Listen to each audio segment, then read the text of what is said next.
on. Hold on. All right, we're starting the interview just in time. Uh, this is Thomas from Germany. So thank you one more time to be part of this interview, Thomas. Thank you, thank you.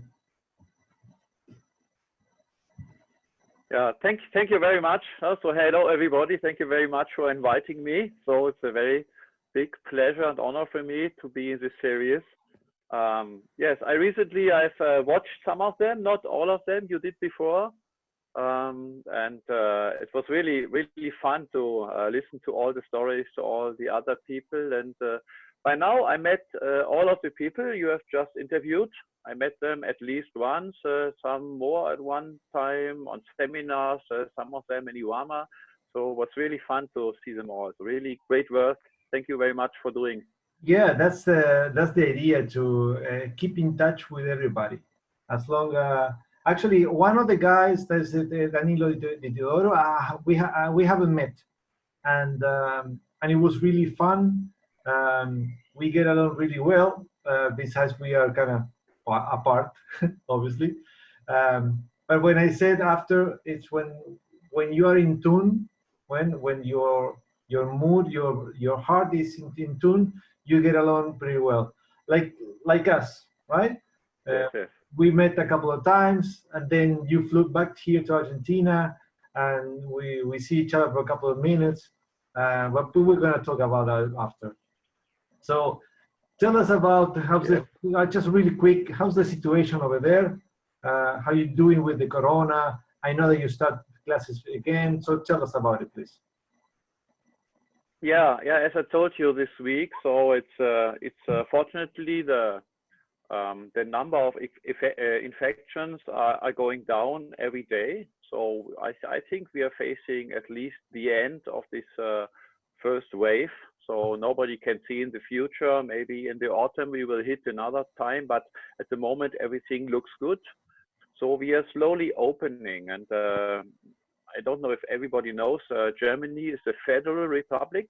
Uh-huh. So we have 16 federal states, and every federal state makes its own rules Yeah. about opening, how much, how fast something is opening or not. And we in Bavaria, where I live in the south, we're a little bit more strict. So we are with some things a little bit behind. So we were allowed to go back to practice only outside, not in the dojo. And the groups are limited to 5 people. Ah, But of course, we can practice in 2 or 3 groups in parallel. So just to keep some distance. So I get some support from my advanced students. So usually we have 2 or 3 groups in parallel. So that's no problem. uh, Uh, you I decide to also go to the start. dojo, or you are doing in open areas? Where is No, it? no, open area. It's a kind of a soccer field which was given to us for practice from the local community. So I asked the local major, and they told me, okay, you can use that place. The dojo is closed at least until June. So we hope that we can open this dojo in June, but there will be a lot of restrictions. So I don't know what. So small groups, distance, no partner exercises. We have to do disinfection and everything. So we just started to change in the toilet washing rooms from normal towel to paper towels and everything, putting disinfection inside and something, so to be prepared. But okay, we will see how it goes. So Yeah, next month. yeah. But at least was nice, not nice. So last week I started the first outside classes with my students, and I was very happy to see them again. Also, my students were very happy to see me. I'm a little bit like Stefano in the interview. I'm not a big fan of online classes or something, because Keko means to be together, to enjoy also the Oh, community, and to be yeah. able to correct the people. So I'm not a fan of online courses. There Yeah. was one funny. So with my Aikido kids, one of the kids just had an accident with his inline skaters one day before we opened last week. He had a big injury on the knee. Yeah. He had something covering around. He could barely walk, but he came to class. Okay, I try as much as I can, but I want to be here. I'm very happy. He's crazy already. That's nice. Yeah, yeah. About the online classes, I know that it's not the optimal way, but I find out that I might correct them just position on suburis, right? I can see how they turn the head, how they do the movement, maybe the co-cue or so. I can, but it's just only that. I'm not saying that we can do taijutsu, Yes. nothing like that. But we can go through the process of the 13 kata, the Sanjuiti no kata, and so and Roku no kata. We do just to practice, to get along with them, to get them practice. And I found one of my students got the idea that is actually kind of new, and he became just by himself doing things on the camera, sending me videos, and it shows proactivity, you know. And Okay. that is one of the things that we need to find on a student. Other than that, there's people sitting in front of the computer doing nothing. So, Yes. so I found that good. So tell us about yourself a little. People might know you pretty well, but we don't know actually what you do for a living. We know that you took very nice pictures, and that you Okay. fly all over the world. But just tell us about it, please. So just by fun, so I call myself the official photographer of the Wanderschinschi Kai.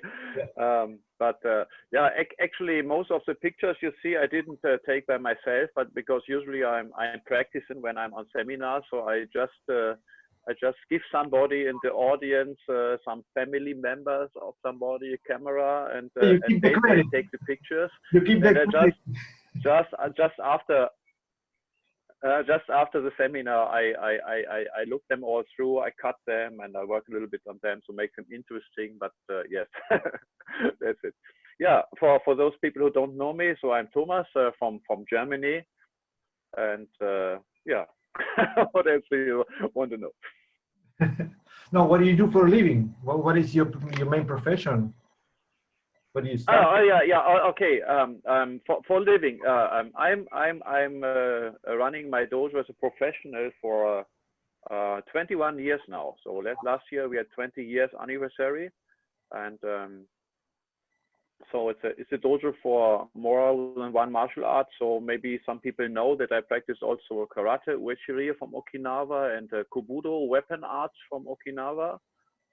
So just to explain, so the relationship between karate and kobudo is like taijutsu and bukiwaza in aikido. So they're very much related. So in modern in sports time, there are many people who do only sports karate, but usually in Okinawa in old times they practice those together. So I like this. So I teach all three martial arts in my dojo. And what's the belt or the degree that you're having in both styles, on three styles actually, between Aikido, Karate, and Kobudo? Okay. Actually, in Aikido, I'm Godan. In Kobudo, I'm also Godan. And in Karate, last year in November, I got Rokudan. Nice. Very high level then. We saw some of the videos, and actually I'm following you pretty much, watching all the pictures that you took. So tell us, Nice. what's your situation over there? I know that you are with some women. You're married. You have kids. You have kids. Tell us about it. No. Oh, okay. My private life. So I live together with my girlfriend now for a little bit more than 15 years. So we live together in the same apartment now for 15 years. Yeah, that's it. So we don't have kids, no time. Yeah, it's a difficult maybe situation because we both do more or less the same. She's a dancer and a dance teacher, Okay. and she's owner or co-owner with two other women of a dance studio in Nuremberg, which is a city next to Erlangen, very close, 20 kilometers, and she's doing something very similar. So I'm teaching to children and adults martial arts, and she is teaching to children and adults dancing. Yeah. So So usually our daily schedule is that we are at home in the morning. So doing some stuff here at home, some office stuff, preparation, something, so we can have breakfast together, lunch together, and then in the afternoon we both go to our studios, dojo, to teach, and we both come back late in the night, 10 o'clock, 11 o'clock in the night, we come back. But it's nice because of the similar schedule, so we have enough time to see each other. All my girlfriends before kicked me out because I was never at home. They came back from work and I was in the dojo. And when I was at home, they were never here, so it was a difficult time. So this is quite nice now. And yeah, of course, children.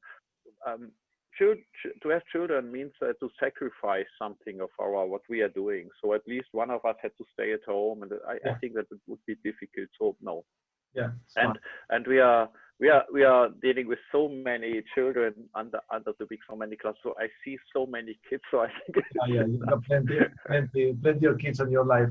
So I know that when you fly all over Japan, you go to Okinawa and then you go to Japan. So how many trips to Japan already between all your years? I mean, once a year you probably go, but maybe this year you won't go, but I mean, you fly more than once in a year. Yeah. Yes. So my first travel to Japan was in 2006. Okay. Was for karate to Okinawa. So before there was I didn't have so much money. Also, I didn't know how much money you really need. As you told before in one of the interviews, that for example, when you are in Iwama or somewhere in the dojo, actually you don't need so much money. Yeah, you can live from. You pay for the training, you go shopping and everything, so it's not so expensive. But that's things I didn't know before. And of course, you have a lot of very strange images of Japan, the life in Japan, stories from other people, from books you read, something. And when you arrive there, it's completely different. and as all the others also said to you, it's very, very personal. Yeah. So from 2006, I went every year.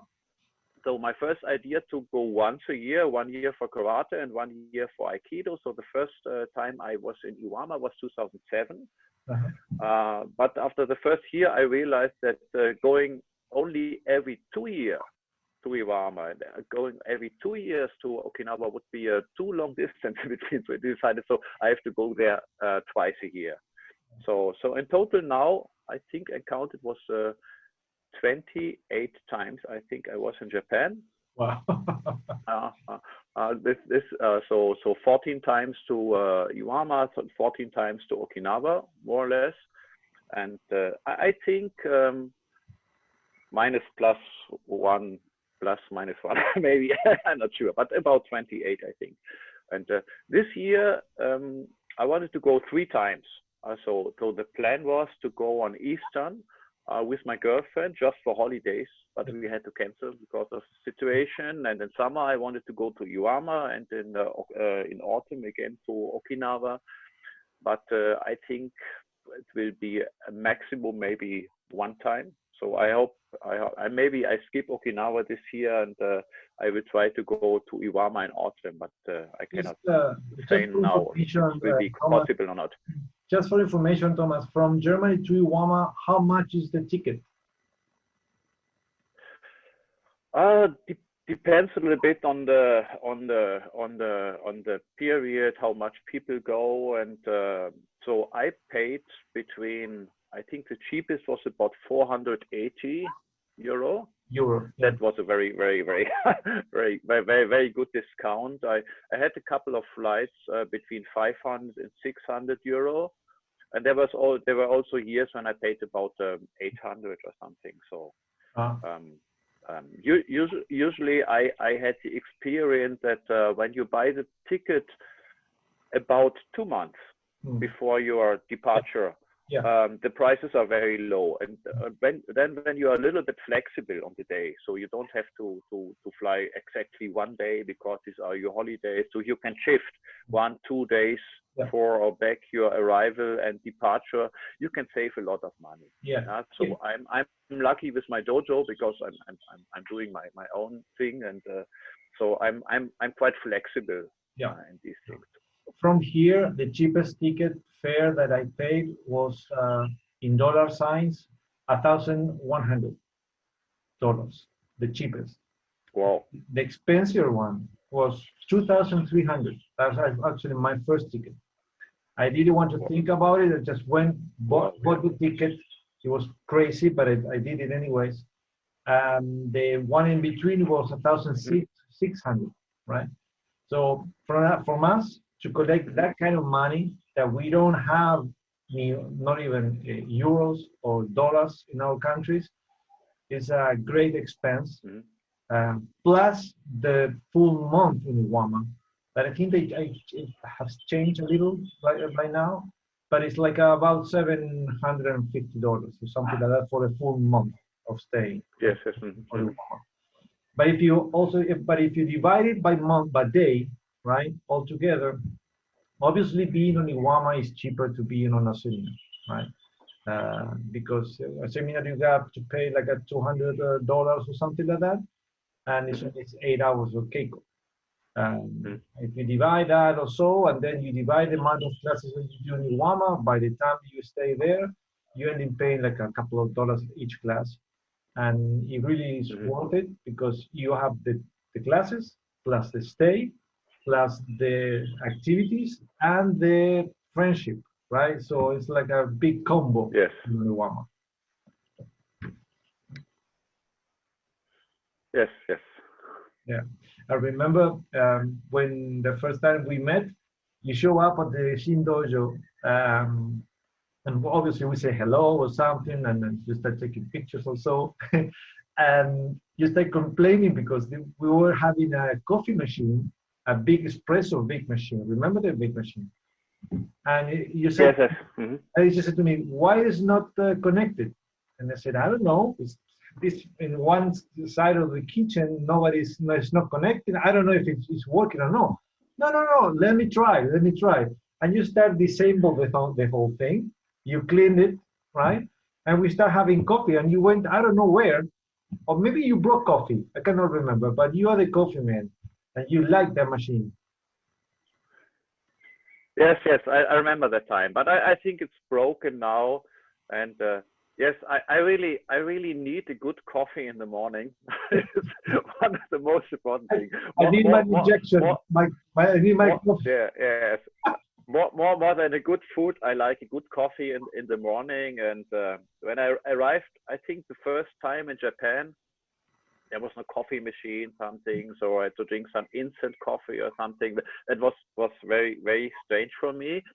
So I started to bring everywhere a French coffee press. You know, the one, yes. Yeah. So I have one everywhere. In every dojo in Japan where I go, I brought the coffee press there. And also I brought one to Iwama. It stayed there about, I think, 7 years, and then it was broken. I think it was I think 3 years ago. I think I saw a month before I went to Iwama. I saw pictures from another group from Russia, and they had my coffee press on the table. So I said, "Oh, great, coffee press, still alive." So I arrived there, no coffee press. So I looked every cupboard, everywhere, every corner in the kitchen. I couldn't find it. So I sent a message to somebody from the Russian group. Hey guys, I saw you had my coffee press. Where is it now? Oh, sorry, Thomas, somebody broke it. Okay, you bastards, and you didn't tell me about this. And the next time, and when I went to Iwama, I bought a new one. It's now it's stainless steel. You can play soccer with it. Will not break. So it's still there now. Yeah, that's the way. That's the way. So I remember that you were really into food. You were eating many times. You eat a lot, and I remember having special extra food for you because some of the dishes they were toban. It's too much food, and you will get crazy. This is not enough. And you stand up and you go to the kitchen and cook yourself. Yeah, maybe. Yeah, I don't know. In Iwama, I'm always hungry. When I work out, and you know, you have a lot of very intensive training, so I'm hungry all the day. I don't know why. Usually when I come back from Iwama, so I have some two kilos plus than before. Well, the thing is, I actually the opposite. I go there, I ate like a monkey, right? Like a two or three monkeys actually. And then I came back. I mean, I'm thin, I'm ripped, but I lost weight, right? So, and I ate, and I remember having the breakfast, the piece of bread with the peanut butter plus the jelly, and on top an egg, a Yes. fried egg, Yes. something disgusting to taste, but it's full of proteins and carbs. With two of those. Yeah, that's also strange. There are some things I eat only in Iwama. So at home I never eat peanut butter. Yeah. Usually also no jam, and also we never buy mayonnaise at home. Mayonnaise, but in Iwama every morning. One toast with butter, peanut butter, and jam, and the other one with butter, an egg, and a lot of mayonnaise. It's Ah, usually breakfast, but only mama. I never eat something like this at home. do you know the story about how the peanut butter came to Wama? No. The story is that it's the story that I know, right? By the time when Hiro Sensei was around, he was saying, seeing that many students came from the United States, and he decided to give them some treat, right? And he asked, "What is it that you like?"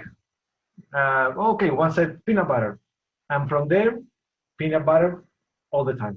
Okay. Just Okay. I don't know where actually Hisako Sanga gets the peanut butter, but those special plastic things that you start squeezing to get all the peanut butter from the Yes. inside. Yes. Mm. But that is how we finally get the peanut butter. And actually, here in Argentina, we don't have peanut butter at all, and we are peanut butter eater right there on Iwam. Yeah, at least has a lot of calories, so it's a good thing. So for Iwama, it's okay. Yeah.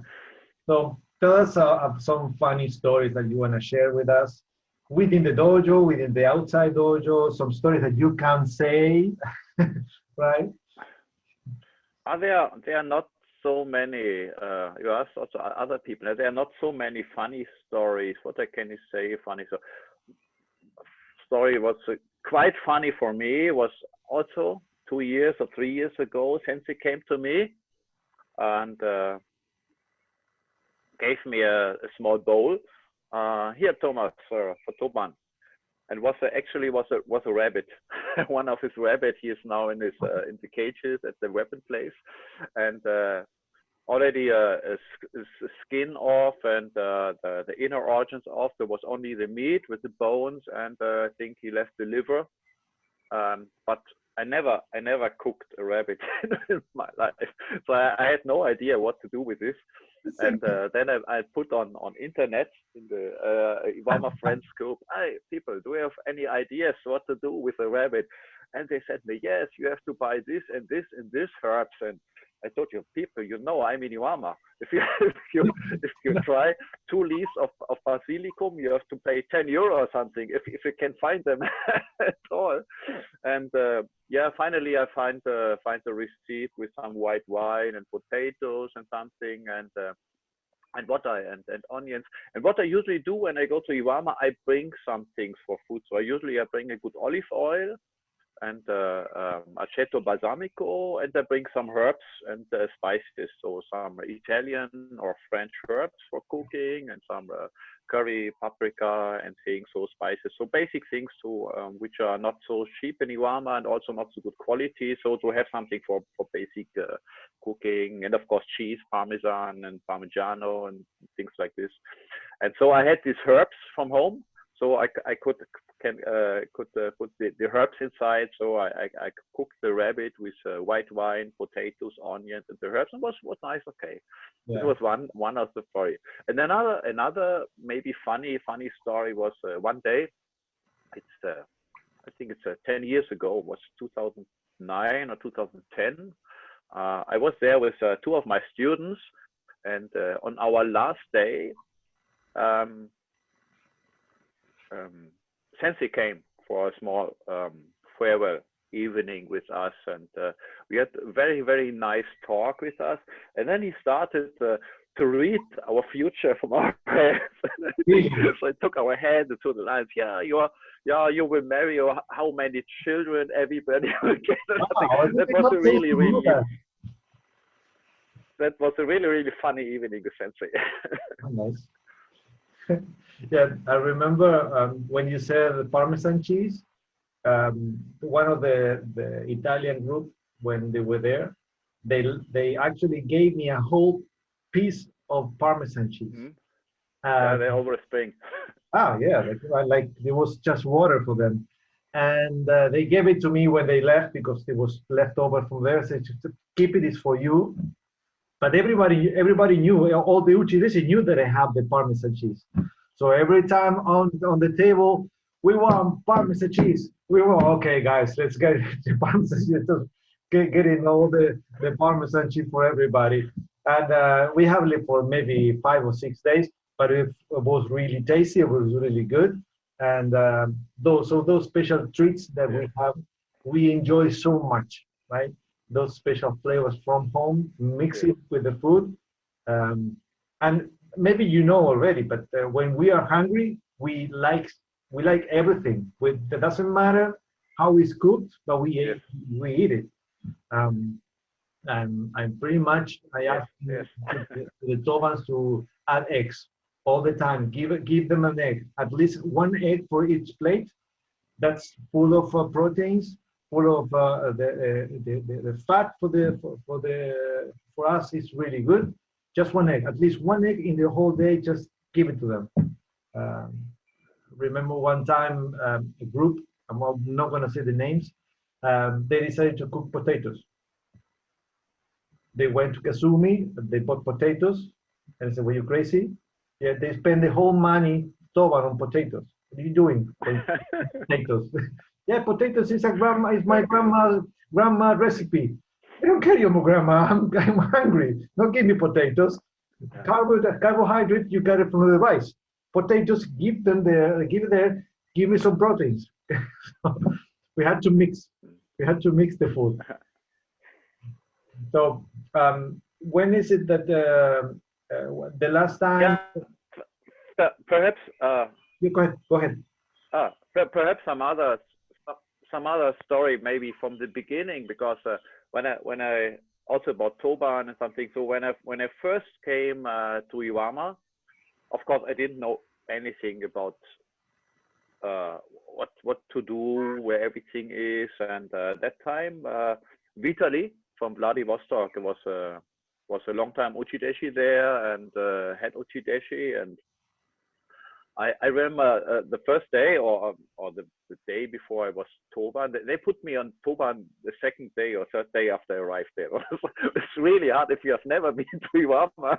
And then the day before, Vitaly took me by bicycle, and we did a horrible ride through all the city, and he showed me 10 shops or something, because at that period there were more small shops open, which are closed all now. So now it's all usually you go to Kasumi to buy something, but there was one special shop only where we bought the meat because it was cheap, and we had this Yasai, the cheap vegetable shop where we bought vegetables and something. So really to save money. You had to deploy your buying to 3 or 4 shops at least, to be and of course I forgot everything. So it was first time in Iwama. So you were good. Here you can buy this, there you can buy this, there you can buy this, and I was just trying to catch up with this small bicycle, my long legs behind, and I forgot everything. And then of course I was used to cook like I cook at home. So we do a lot of I use a lot of Mediterranean vegetables and something, and you know that those are very expensive in Iwama. Yeah. And I think I had to put a lot of extra money from my personal pocket just to buy it. Now, meanwhile, I'm very good adjusted to. I know what's there on offer. I know the places where I get the cheap vegetables, and I now I can cook with what's cheap in Japan and Iwama. But the first time was really hard. Yeah. Have you ever got the vegetables from the unattended shops in the middle of the streets? The one that the farmers drop the pieces of vegetables and a small can to drop the money. Have you ever got the vegetable from there? No. Have you seen them? I Right? don't know this. No, I don't know. Where is it?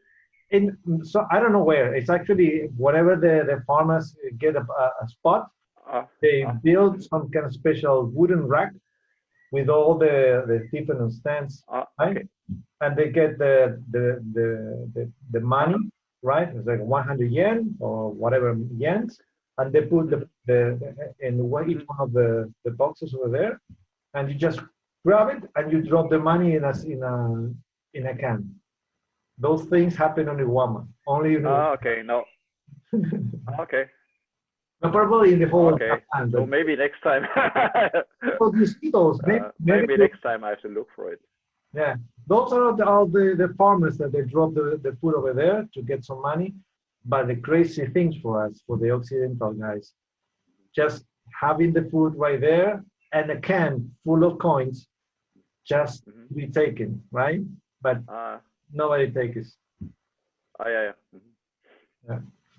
So we are being already like a half an hour talking. We are yes, it's short, but it's long. I mean, we are getting along and we talk together. Anything that you're gonna say or tell to people to have a good experience next time they go to Iwama? Maybe for the first timers, what to expect, what not to do. Anything that you're gonna share? You wanna give them? Yeah, maybe I will add what other people also told you who have been many times in Iwama before. So first of all, it's a very personal experience. So it depends very much on the group, who is there, how you can fit in with the people who are there. It's a big group, it's a small group, then how much work is there to do for sensei besides. So there were some years where we had nearly every day many hours work with sensei. There are other years where there's no work at all. So every time you go to Iwama is something different. But what's the same all the time is, first of all, of course, when you go there the first time, just follow the head uchideshi, ask the people who are there for a longer time, ask them for advice. They will give you usually a good introduction, and they will help you, support you, and tell you everything. So I'm meanwhile I'm amused. Sometimes when I go to Iwama, there's some new long time uchideshi, something maybe white belts, who doesn't know me, who starts to explain me everything, and I just say, I've seen him many times. I know these things, but not to talk bad of them though. They do their best to help you, but if you have there many times, you remember the story with the cup you had with Sigi or something in the interview, the cup you broke, and I told before I was looking the story the other day. I think it was with Adesan. I was saying. Yeah. I listened to that interview, and I looked into all the boxes in the kitchen before, and then I remember there was one box in the shelf up in the kitchen where I think I might have seen some cups, and I told you there was inside. But Thomas, the funny thing about that is I was there already by I don't know how many months, and I've been through the whole Shin dojo at least twice, right? Yes. I cleaned the whole thing, inside, outside, under, below, everything, right? But the funny thing, I didn't check that box because it would be the first thing. I know what those Yeah. cups were. And I was going to be rushing from the Shindoshi, so coming into Shindoshi right away. And they didn't know. And it was like, how is it that I missed that box, right? And it was really relief. So Yeah. thank you. One more time, thank you. Yeah, so nice. Okay. Yeah. So general advice to people new to your right. So first follow the long timers, follow the head uchideshis, ask the people who are there. Hopefully there is somebody. So I would recommend if you go there first time, maybe you don't go alone. Go with somebody who was there before, or at least be sure that there is somebody when you arrive for a longer time, some head uchideshi who can help you. I think you are jumping in a very very cold water if you arrive to Iwama. You have never been there before, and you're the only uchideshi. I think that would be a very hard time. So I wouldn't recommend this, but otherwise I think it's okay. Or maybe having someone who really wants to teach you, right? Yeah, and he's in Yes, the mood to yes, teach you, right? So yes. you got that, you are kind of safe. Yeah, and then just for the time there, I think you need to 2 points are very important. The number one is you really have to put back your ego. You have to try to fit in the group, and Iwama is always sensei and dojo is number one, is first. So everything what's to do for the dojo or to support sensei has to be done first. Next is whatever is to do for the group, to support the group, and then the rest of the time you can care for yourself, for your own things. So I had the experience once with two of my students.